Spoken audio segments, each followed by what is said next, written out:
Inamin ng National University Lady Bulldogs rookie na si Sam Cantada na hindi biro ang pressure na kanyang hinarap sa pagsisimula ng collegiate career sa UAAP Season 88. Yan ang ulat ni teammate Jamaica Bayaka.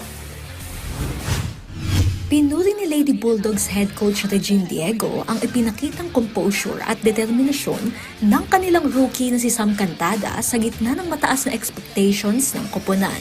Hindi nagpahuli si Sam sa kanyang debut matapos magpamalas ng solidong laro sa pagbubukas ng UAAP Season 88 Volleyball Tournament nitong weekend. Hinarap agad ng Lady Bulldogs ang matinding karibal na UST Growling Tigresses kung saan nanaig ang NU sa isang makapigil hinigang 4 na set na laban. Umiscore ng 21 points si Cantada, malaking ambag sa panimulang panalo ng defending champions.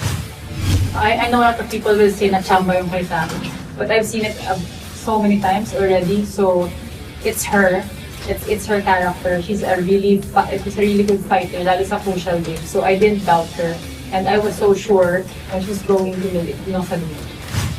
Sa kabila nito, aminado ang rookie na dama pa rin niya ang pikat ng responsibilidad bilang bahagi ng defending champion squad. Sobrang grabe po yung pressure po sa akin. Kasi po, syempre, ang taas po talaga ng standard na iniwan po ni Ate Bella.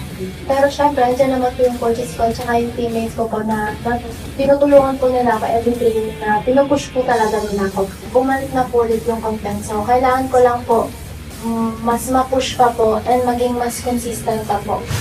Suporta naman ang ibinuhos ng team captain na si Vange Alinsu na proud sa ipinakitang laro ng kanilang rookie at naniniwalang may mas ilalabas pa ang koponan sa mga susunod na laban. Proud ako kasi syempre rookie year niya, and nakikita ko talaga sa kanya na gusto niya din talagang ilaban. Sana magtuloy-tuloy lang din yung ginawa namin sa yung consistency namin. Sa ngayon nakatutok ang Lady Bulldogs sa kanilang ikalawang laro kontra Adamson Lady Falcons ngayong February 18 na gaganapin sa UST Quadricentennial Pavilion. Ayon kay Cantada, handa silang harapin ang panibagong hamon. Palaban po sila, hindi po yan sila papayag.